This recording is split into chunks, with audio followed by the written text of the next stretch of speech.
Any self-respecting comic lover is familiar with the superhero group known as the Fantastic Four. There's the youngest, Johnny Storm, also known as the Human Torch, his sister, Susan Storm, the Invisible Girl, Ben Grimm, the Thing, who is a pilot that Sue basically honeypotted into flying the ship that got them all mutated, and their fearless leader, Reed Richards, or as he's also known, Mr. Fantastic. They were the first group of superheroes to be featured in comics made in the 1960s. I grew up reading one particular issue. It was FF issue number 4, and I don't even remember how I came to own a copy. I just know that I did. Now do your best to wipe away the painful memories of Fan 4-Stick and come along with me on a nuts-as-hell journey.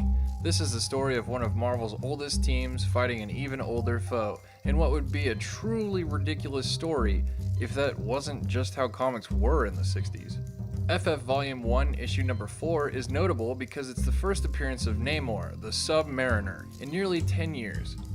In comic years, that's enough to regulate the Prince of Atlantis to Villain of the Week status, but if you look into Marvel's history, this is a character that used to be one of their original big three. They were Captain America, Namor, the Submariner, and the Human Torch. Now, regarding that last one, Stan Lee would go on to essentially repurpose his character into the young, hotshot teenager that we're all familiar with. And Namor was eventually retired too, like the old Human Torch, who was actually an android, But that didn't stop Stan Lee from bringing Namor back as an anti-hero for the FF to face off against.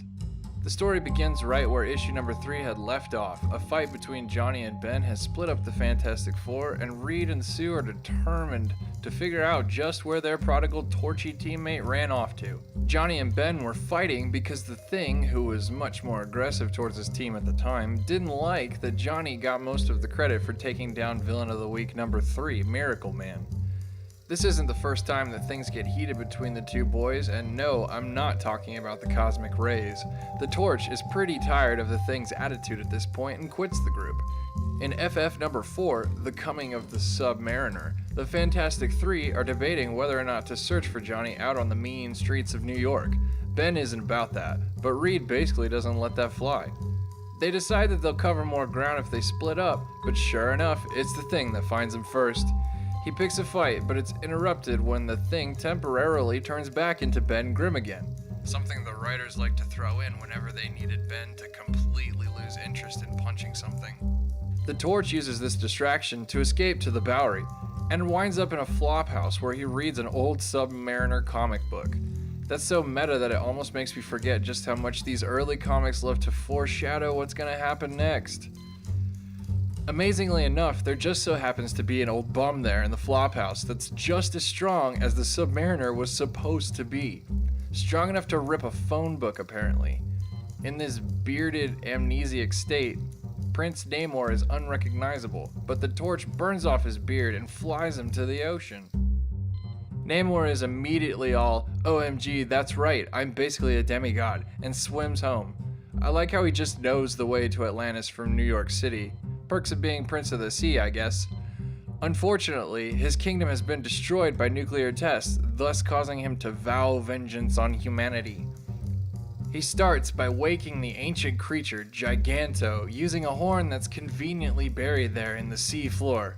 Way to go, Atlanteans. Giganto is a really cool looking whale monster with arms and legs who goes crazy whenever he hears someone playing that horn.